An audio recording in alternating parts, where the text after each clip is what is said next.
آقا احتمال خیلی قوی اسم اکسیوس به گوشتون خورده یا اصلا توی پروژه هاتون استفاده کردید ازش.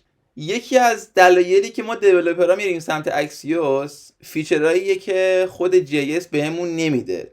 خب مثل اینترسپتورا که این امکانو بهمون میدن تا قبل از اینکه حالا اون عملیاتمون انجام بشه بیایم یه اکشنی انجام بدیم. مثلا میتونیم بگیم که آقا قبل از اینکه ریکوست رو بزنی بیا فلان هدر رو ست بکن. خب این یه ریکوست اینترسپتور میشه. قبل از اینکه اون API کال انجام بدی میای یه کاری انجام میدی. این یه بریف کلی بودش. توی این ویدیو قراره بریم API فچ رو، وب API فچ رو دیگه در واقع، آره میخوایم بریم فچ رو مانکی پچ کنیم و ببینیم که چجوری میشه اینترسپتورها رو خودمون پیاده سازی کنیم. اینجوری سری بعدی که داشتی با اکسیوس اینترسپتور مینوشتی نمیگی وای چه کار خفنی کردن و اینا، چون واقعا اونقدر کار سختی نیستش. البته واقعا کارهای خفن کردن ها، چون خیلی فیچرهای خفنی داره، ولی خب اینترسپتورات معمولا اینجوریان که میگی وای چقدر کار عجیبیه. مثلا من قبل از این که اینجا کجا بودش، خب اینجا جایی مثال نزده ولی خب توی توضیحش نوشته قبل از اینکه برسه به کچ شدن میای مثلا یه کاری انجام میدی. خب این خیلی شاید عجیب باشه اوایل، ولی خب قرار ما یادش بگیریم دیگه بریم توی کد. خب من در نبود شما اومدم یه پروژه نسبتا خالی ساختم. یه دونه فایل HTML دارم که اسکریپتمو بهش لینک کردم و کدای اصلی رو هم قراره توی فایل app.js بنویسیم. اینم ببندم، یه خوردم زومش رو زیاد کنم که استارت کار رو بزنیم. یکم قبلتر گفتم که میخوایم فچ رو مانکی پچ کنیم، یعنی تمام فیچرهایی که داره رو پیش خودمون نگه داریم و بیایم یه سری فیچرهای اضافه بهش اضافه بکنیم. اوکی، مثل همون اینترسپتورا. اگه من بیام به صورت مستقیم فچمو به قول گفتنی میوتیت کنم به این صورت، بگم window.fetch مساویه مثلا فلان چیز، خب این میاد فچ رو کلن از بیخ اوورراید میکنه و من دیگه نمیتونم API کالی انجام بدم باهاش. اوکی، حالا کاری که باید بکنم اینه که اون فچ قبلی رو، یعنی قبل از این که بخوام یه فچ بسازم اونو سیوش بکنم، که معمولا این کارو میکنن، میگن آقا بیا تو این فچ رو از توی ویندو بکش بیرون و اساینش کن به یه متغیر دیگه ای، مثلا بگیم old fetch. اوکی، الان اگه بیام این فچ رو اوورراید بکنم من اینجا یه old fetch دارم که میتونم ازش استفاده بکنم و API کالی که میخوام انجام بدم به همین راحتی. من میخوام فچم یه آبجکتی باشه که توش یه سری پراپرتی ها و متد هایی داره. متد اولی که میخوام براش بنویسم متدیه که قراره بیاد اون ریکوستمون رو انجام بده. خب اصلا اسمشو مینویسم ریکوست اینجا. این APIش دقیقا شبیه همون فچیه که خود ویندو بهمون میده. این یه async فانکشنه که پارامتر اولش URLشه، پارامتر بعدیش هم request config مونه، config، و توی این قراره بیایم از old fetch استفاده بکنیم و ریکوستمون رو بزنیم. اینجا میتونم بنویسم response و اینجا بیام از top level await استفاده بکنم، await fetch old fetch. اینجا بیام URLی که اینجا میگیرم پاس بدم و کانفیگشو. اینجا میتونم بیام از متد جیسون استفاده بکنم تا ریسپانسمو از جیسون بتونم اینجا ریترنش کنم. خب خیلی ساده اومدیم یه فانکشن نوشتیم که بیاد اون ریکوستمون رو انجام بده و ریسپانسی که میگیره رو ریترن کنه. الان میتونم بیام پایین بنویسم fetch، این فچ که دارم کال میکنم البته کال که الان نمیشه و بنویسم fetch.request، چون الان دیگه فچ ما یه آبجکتیه که متد ریکوستش میاد اون ریکوستمون رو انجام میده. اینجا میتونم بیام یوآرلی که از قبل یه جایی نوشتمش رو پیست کنم و توی متد دن بیام اون ریسپانس رو بگیرم. الان میخوام بهتون نشون بدم که ریسپانسی که میگیرم چه شکلیه. دیباگرم نذارم لاگ بندازم. ریسپانس. خب بریم توی لوکال هاستمون. بله اینجا اون ریسپانس که از بک اند گرفتیم و برای ما لاگ گرفته. اگه بیام توی تب نتورکم ریکوستم اینجاست، به این اند پوینت ریکوست داده و ریسپانسی هم که گرفته به این شکله. حالا من میخوام چند تا از پراپرتی هایی که اینجا میگیرم و پاک کنم. کرم دارم آقا میخوام پاکش کنم. یعنی قبل از این که این ریسپانس رو من اینجا بگیرم بیام اون پراپرتی ها رو پاک کنم و آبجکت جدیدم و اون آبجکتی که این پراپرتی ها رو توش نداره اینجا بیام بگیرم توی این ریسپانس. اینجا چیکار میتونم بکنم؟ میتونم بیام یه اینترسپتور بنویسم تا قبل از این که این ریسپانس رو اینجا ریترن کنه، چیزی که اینجا ریترن میکنه اینجا دریافت میشه. بیام این ریسپانس رو تغییرش بدم و اون کاری که میخوام روش انجام بدم. برای این کار میتونم بیام یه ریسپانس اینترسپتور بنویسم. پس میام یه خورده بالاتر، اول از همه یه آبجکت میسازم که بیاد توش اون حالا اینترسپتورامو ذخیره کنم. اسمشو میذارم اینترسپتورز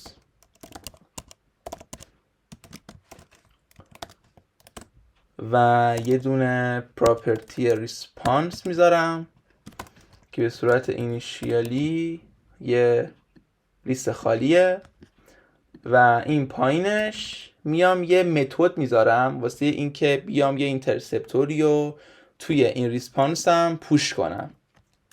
اسمش رو میذارم add interceptor. تغییر بدم add response interceptor. کاری که قراره این فانکشن برای ما بکنه اینه که بیاد یه فانکشن بگیره و اون فانکشن قراره بیاد ریسپانسمون رو بگیره به عنوان ورودی، تغییرش بده و ریترنش کنه. پس اینجا چیزی که میگیره یه اینترسپتوره. بعد داخلش هم که مشخصه دیگه می نویسم fetch.interceptors.response.push. این فانکشن عزیزمون رو که داریم دریافت میکنیم از طریق ورودی. خب حالا که اومدم اینو ادش کردم باید بیام یه فانکشنی بنویسم که بیاد این اینترسپتوری که گرفته رو کالش بکنه. خب میتونم بیام پایین یه فانکشنی بنویسم، اسمش رو بذارم execute response interceptors.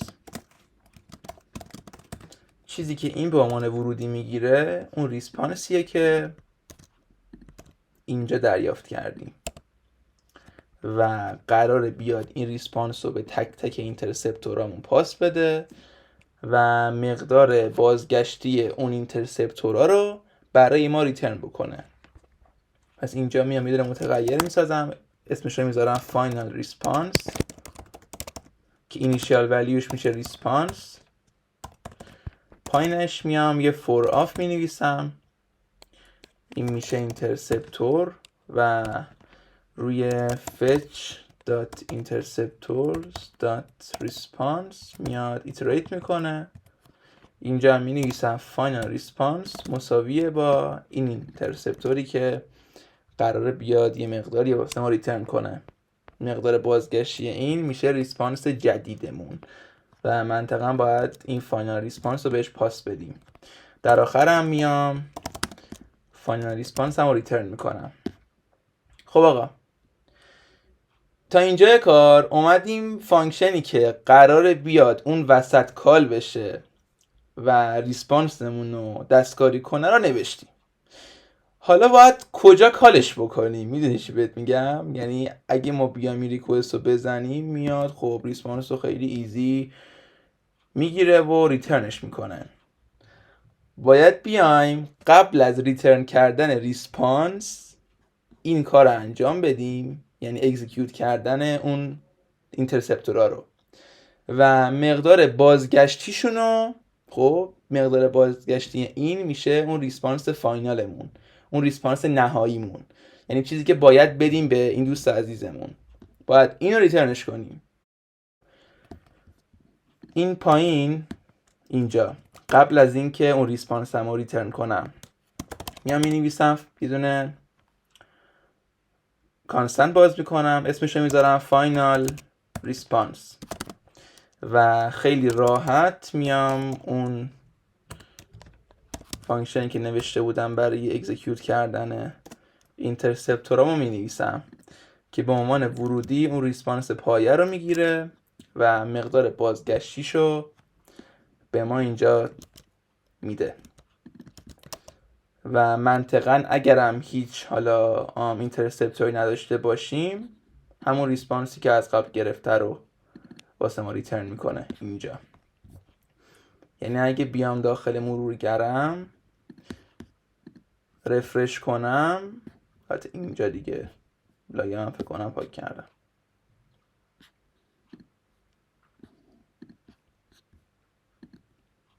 ریسپانسی که میگیرم همون چیزیه که گرفتم، یعنی همون اینیشیال ریسپانس همه. خب حالا بریم یه دونه اینترسپتور اضافه بکنیم با استفاده از این کدایی که نوشتیم تا بیاد مثلا یکی از این پراپرتی ها رو پاک بکنه، مثلا یوزر آیدی رو بیاد پاک بکنه قبل از این که بهمون بده. میام قبل از این ریکوستم مینویسم fetch.addInterceptor، ببخشید add response interceptor. خب این یه فانکشن بود که به عنوان ورودی یه کالبک فانکشن میگرفت و این کالبک فانکشن اون ریسپانسی که از بک‌اند گرفتیم رو میگرفت. الان بهتون نشون میدم کجا میگرفت دیگه، اینجا میگرفت. این فاینال ریسپانس که داریم بهش پاس میدیم واسه ایتریشن اول همون ریسپانسیه که از چیز گرفتیم، اون سرویسمون گرفتیم اینجا.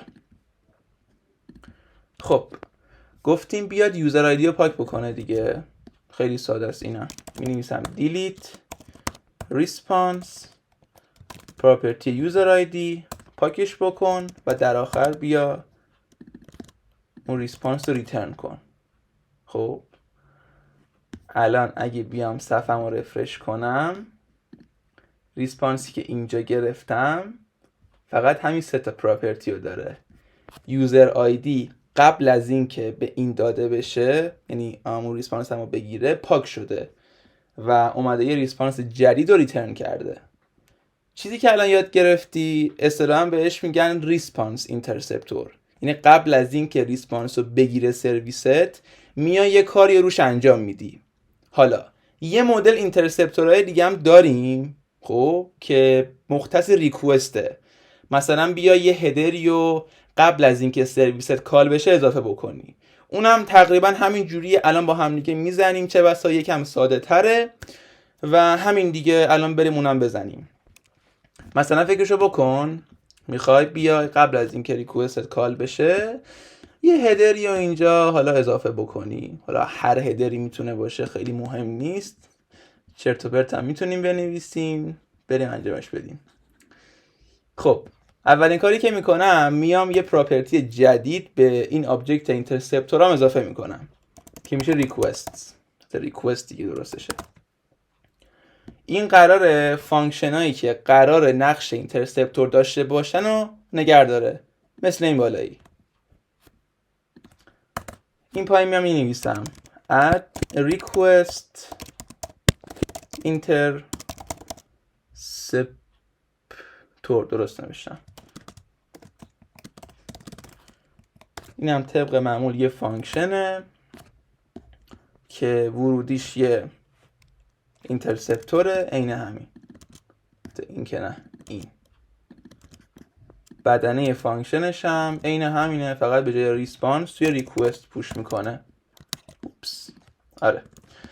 و یه همچین فانکشنی هم داره برای کال کردن اون اینترسپتورا، با این تفاوت که هم اسمش فرق میکنه، همین که این دیگه قرار نیست ریسپانس رو بگیره. بهتون گفتم این قراره بیاد کانفیگ ریکوستمون رو بگیره، انگولکش بکنه و یه کانفیگ جدید بهمون بده تا ما کانفیگ جدید رو سندش کنیم سمت بک‌اند. پس به عنوان ورودی کانفیگ میگیره. حالا این کانفیگ هر چیزی میتونه باشه، میتونه اون هدرایی که میخوای بفرستی باشه یا هر چیزی که قابل ارسال کردن باشه. این فاینال ریسپانس هم به فاینال کانفیگ تغییرش میدیم، مقدار پیش‌فرضش هم که میشه کانفیگ، پیش‌فرض که نمون مقدار اولیش. و اینجا باید بیایم روی اون اینترسپتورای ریکوستمون ایتریت کنیم، اینترسپتورمون رو کال میکنیم، فاینال کانفیگ رو بهش میدیم، در آخر فاینال کانفیگ اون هم که ریترن میکنیم به همین راحتی. حالا کجا باید کالش بکنیم؟ درسته، قبل از اینکه سرویسمون رو کال بکنیم، چون اینجا داریم کانفیگ خودمون رو بهش پاس میدیم، ولی باید بیایم کانفیگ آپدیت شده رو بهش پاس بدیم. پس قبل از اینکه سرویسمو کال بکنم میام یه متغیر ذخیره میکنم، یعنی میسازم به اسم فاینال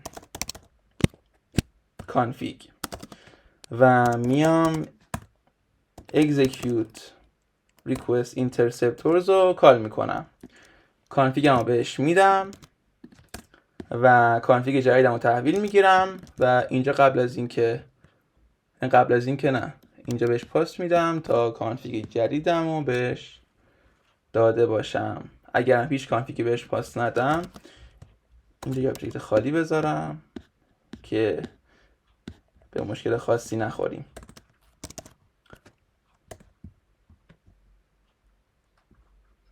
اوکیه، باید بدون هیچ باگی کار بکنه و بریم که یه دونه ریکوست اینترسپتور رد بکنیم ببینیم چجوری است. خب اینجا میام اد ریکوست اینترسپتور رو کالش میکنم، این به عنوان یه ورودی به کالبک میگیره که کالبکش میاد ریکوست کانفیگمون رو میگیره. مثلا میخوام بیام به این کانفیگش یه دونه هدر اضافه بکنم، چی بذارم خوبه؟ چرت و پرتی بذارم، مثلا چه بدونم my name مساویه با پوریا و در آخرم باید اون کانفیگم رو ریترن کنم. خب اگه برم توی مرورگرم، این ریکوستی که اینجا کال میشه باید اون هدری که اونجا ست کردم و بهم نشون بده. request headers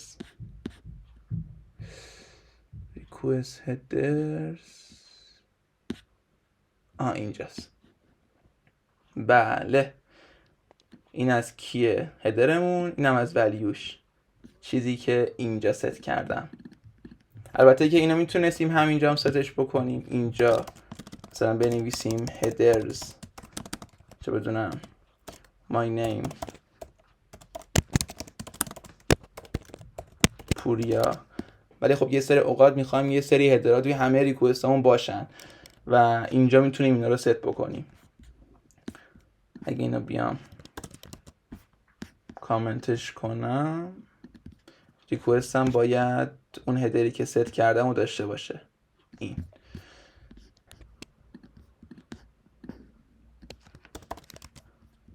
خب تا اینجای کار اومدیم، اون حالا اینترسپتورامون رو اضافه کردیم، میتونیم این خورده کدامون رو ریفکتور کنیم تا کد اضافی رو پاک بکنیم.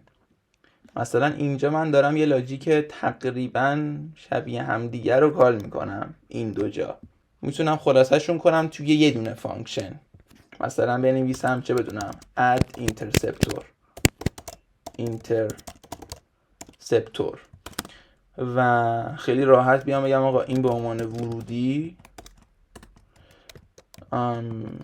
یه دونه تایپ میگیره، یه تایپی که میشه کیه اینا، مثلا ریسپانس ریکوست یا هر چیزی، یه تایپ میگیره با بدون خود اینترسپتور که میشه کالبکمون، و داخلش هم میام مینویسم آقا fetch.interceptors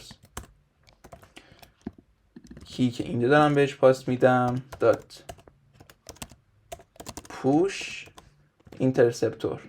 الان میتونم این کدایی که اینجا نوشتم رو پاک بکنم و کدم یه مقدار خلاصه تر بشه دیگه. اینا رو خلاصه شون نمی کنم چون به نظرم یه مقدار کثیف میکنه کدو، یعنی این ترید رو به جون میخرم که آقا کد تکراری باشه و همینجور باقی بمونه دیگه. اینا رو نمیخوام یه دونه فانکشنشون کنم. این ویدیو رو توی کانال یوتیوب پوریا فرامرزیان دارید میبینید. اگه با این سبک ویدیوها حال میکنی حتما سابسکرایب کن کانالمو، و اگه با این پست حال کردی که حتما لایکش کن، و اگه فیدبکی میخوای بهم بدی راجع به حالا نحوه ارائه‌ام، نحوه تدریسم یا هر چیزی و حس میکنی بهم کمک میکنه، حتما توی کامنت ها بنویس. خب چون من تازه کارمو شروع کردم و نمیشه گفت که یه آدم حرفه‌ای ام توی این کار، توی تدریس. خب و به فیدبک تک تکتون نیازمندم.